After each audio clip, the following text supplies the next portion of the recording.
अरुणाचल प्रदेश के तवांग सेक्टर में चीनी सेना की ओर से घुसपैठ की खबर आई है। जानकारी ये भी सामने आ रही है कि शुरुआत में तो 200 चीनी सैनिकों ने भारतीय क्षेत्र में घुसने की कोशिश की, जिन्हें महज 50 भारतीय सैनिकों ने पीछे लौटने पर मजबूर कर दिया।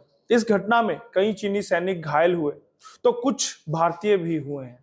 तभी रीइंफोर्समेंट के साथ 100 चीनी सैनिक और पहुंच गए तो उन्हें बल मिलने लगा, लेकिन भारतीय सेना के 75 जवान भी वहां पहुंच गए और सभी 300 चीनी सैनिकों की धज्जियां उड़ा दी। इस पूरे घटनाक्रम में 3 दर्जन से अधिक चीनी जवान बुरी तरह से घायल हुए हैं, वहीं 1 दर्जन भारतीय जवान भी घायल हुए हैं।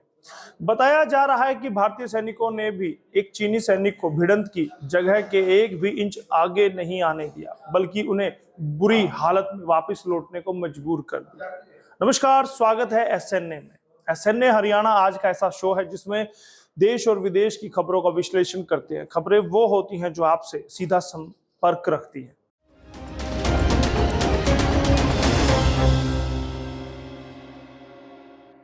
भारत के लिए क्यों खास है तवांग? अरुणाचल प्रदेश का तवांग करीब 17,000 फीट की ऊंचाई पर स्थित है। यह जगह सेना के लिए रणनीतिक रूप में खास महत्व की है। यही वजह है कि चीन इस पर कब्जा जमाना चाहता है।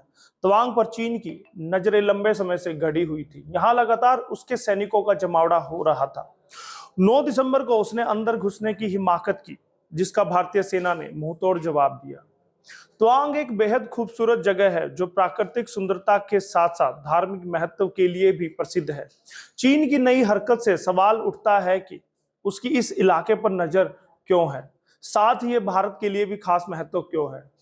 यही वजह है कि भारत इसे लेकर बेहद सतर्क रहता है। 1962 युद्ध के घाव अभी भी ताजा है और भारत दोबारा उसे दोहराना नहीं चाहता।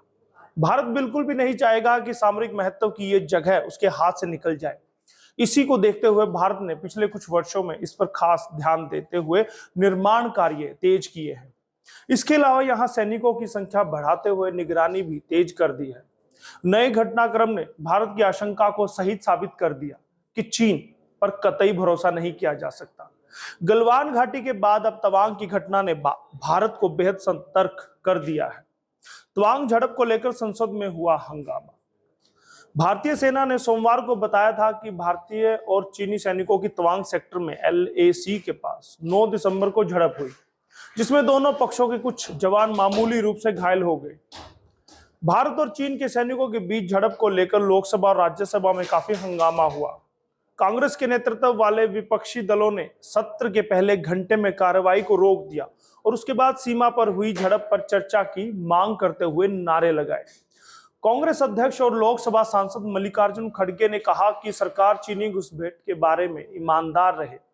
हम राष्ट्रीय सुरक्षा के मुद्दों पर देश के साथ हैं और इसका राजनीतिकरण नहीं करना चाहेंगे, लेकिन मोदी सरकार को अप्रैल 2020 से LAC के पास कुछ बिंदुओं पर चीनी अतिक्रमण और निर्माण के बारे में ईमानदार होना चाहिए। इस बीच गृह मंत्री अमित शाह ने कहा कि भारत की 1 इंच जमीन पर कोई भी कब्जा नहीं कर सकता। हमारे जवानों ने 8 की रात को और 9 की सुबह को वीरता दिखाई है। मैं इसकी प्रशंसा करता हूं। सेना ने कुछ ही देर में घुसे हुए सभी लोगों को भगा दिया और हमारी भूमि की रक्षा की। इस मामले पर सदन में रक्षा मंत्री राजनाथ सिंह ने बयान दिया।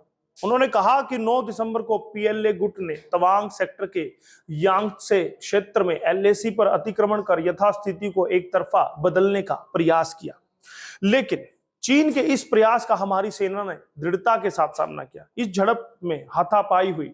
भारतीय सेना ने बहादुरी से PLA को हमारे क्षेत्र में अतिक्रमण करने से रोका और उन्हें उनके केंद्र की ओर वापस मोड़ दिया। इस झड़प में दोनों ओर के कुछ सैनिकों को चोट आई है। रक्षा मंत्री राजनाथ सिंह ने आगे कहा कि मैं इस सदन को यह बताना चाहता हूं कि हमारे किसी भी सैनिक की मृत्यु नहीं हुई है और न ही कोई गंभीर रूप से घायल हुआ है। भारतीय सेना कमांडरों के समय पर हस्तक्षेप के कारण PLA सैनिक अपने स्थानों पर वापस चले गए। इस घटना के पश्चात क्षेत्र के स्थानीय कमांडर ने 11 दिसंबर को अपने चीनी समकक्ष के साथ स्थापित व्यवस्था के तहत एक फ्लैग मीटिंग की और इस घटना पर चर्चा की। चीनी पक्ष को इस तरह के एक्शन के लिए मना किया गया और सीमा पर शांति बनाए रखने के लिए कहा गया है। इस मुद्दे को चीनी पक्ष के साथ कूटनीतिक स्तर पर भी उठाया गया है। तवांग में हुई झड़प पर चीनी आर्मी ने कहा है कि भारतीय सैनिकों ने अवैध रूप से विवादित सीमा पार की थी। उससे पहले चीन की ओर से कहा गया था कि हिंसक झड़प की रिपोर्ट्स के बाद भारतीय सीमा पर स्थिति स्थिर है।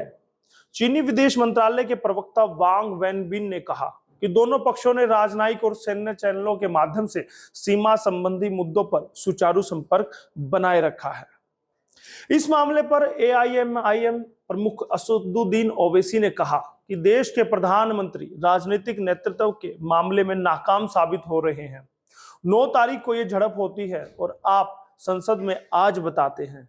अगर मीडिया इस पर बात नहीं करती तो फिर आप तो खामोश बैठे रहते। ये सब इनकी नाकामी है। आप हम सभी को उस जगह पर ले जाइए। देश के प्रधानमंत्री चीन का नाम लेने से डरते हैं। कांग्रेस सांसद शशि थरूर ने कहा कि इस बात में कोई शक नहीं है कि तवांग पर चीन की नजरें हैं और हमें बहुत सावधान रहने की जरूरत है। इस विषय पर हर पार्टी, हर व्यक्ति हमारी सेना के साथ खड़ा है। इधर भारतीय अधिकारियों ने बताया कि मानक संचालन प्रक्रियाओं का पालन किया जा रहा है, जिसमें सुरक्षा संबंधी विशेष चिंताओं के मामले में लड़ाकू विमानों को तैनात करना शामिल है। उन्होंने कहा कि भारतीय वायुसेना और थल सेना दोनों हालात पर निकटता से नजर रखे हुए हैं। घटनाक्रम से परिचित अधिकारियों ने संकेत दिया कि भारतीय वायुसेना ने क्षेत्र में अपने लड़ाकू विमानों की उड़ानों की संख्या बढ़ा दी है। विपक्ष जनों के हमलों का जवाब देने के क्रम में हरियाणा के गृह मंत्री अनिल विज भी कूद पड़े। हरियाणा के गृह मंत्री अनिल विज ने ट्वीट कर लिखा कि चीनियों होश करो, यह 1962 के कमजोर दिल वाले प्रधानमंत्री जवाहरलाल नेहरू का भारत नहीं है, यह 2022 के शेर दिल प्रधानमंत्री नरेंद्र मोदी का भारत है। अनिल विज के बाद अब अमेरिका का साथ। जी हां, अमेरिकी रक्षा विभाग पेंटागन की तरफ से टकराव पर अहम प्रतिक्रिया दी गई है। पेंटागन ने हिंद प्रशांत क्षेत्र में भारत को अहम साथी बताया। पेंटागन की तरफ से कहा गया कि यह चीन की आदत में शुमार हो गया है कि वह अमेरिकी साथियों के प्रति आक्रामकता की नीति अपनाता रहा है।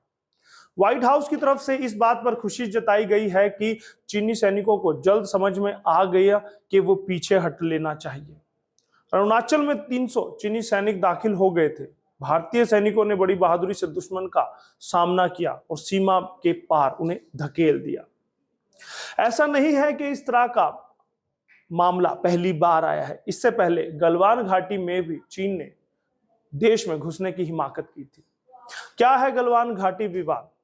चीन ने चुप्पी साध ली थी उस वक्त, लेकिन चीन ने गलवान घाटी के संघर्ष के लगभग 6 महीने बाद गलवान घाटी में मारे गए 4 सैनिकों को मेडल से नवाजा था। पहले चीन कहता था कि उसके यहाँ पर किसी भी सैनिक की मौत नहीं हुई, लेकिन बाद में उन्होंने 6 महीने के बाद 4 सैनिकों को मेडल से नवाजा था। हालांकि फरवरी 2022 में ऑस्ट्रेलियाई अखबार द क्लेक्सन ने अपनी रिपोर्ट में दावा किया था कि इस संघर्ष में PLA के कम से कम 38 जवानों की मौत हुई थी। कब हुई थी गलवान घाटी झड़प? भारत ने पिछले साल 15 जून को गलवान घाटी में हुई इस हिंसक झड़प में अपने 20 सैनिकों के शहीद होने की बात कही है। हालांकि चीन ने भी अपने सैनिकों के हताहत होने की बात स्वीकार की थी, लेकिन अब तक संख्या नहीं बताई थी। गलवान घाटी में हुई हिंसक झड़प में चीन के सैनिकों ने पत्थर, कील लगे डंडे, लोहे की छड़ों आदि से भारतीय सैनिकों पर बर्बर हमला किया था। भारतीय सैनिकों ने गलवान में वास्तविक नियंत्रण रेखा पर भारतीय क्षेत्र की ओर से चीन द्वारा निगरानी चौकी बनाने का विरोध किया था और उसी के विरोध स्वरूप ये झगड़ा हुआ था। वहां पर भी भारतीय सेना ने शौर्य का परिचय दिया था, लेकिन अब तवांग में भी भारतीय सेना ने एक बार फिर से दुश्मन को घुटने टेकने पर मजबूर कर दिया। आप इस पर क्या राय रखते हैं, हमें कमेंट करके जरूर बताइएगा। और दोस्तों, SNA को लगातार प्यार देते रहिएगा। बहुत बहुत धन्यवाद SNA के लिए। मैं यशपाल कंचन। खास खबर हो या सवाल आपका, हम दिखाएंगे विश्वसनीय खबर। इसलिए हमारे सभी पेज को करें लाइक, सब्सक्राइब और शेयर, ताकि हर अपडेट पहुंचे आप तक सबसे पहले। खबर की धड़कन समझते हैं हम, हालात की संजीदगी जानते हैं हम। एहसास है देश और दुनिया देख रही है हमें।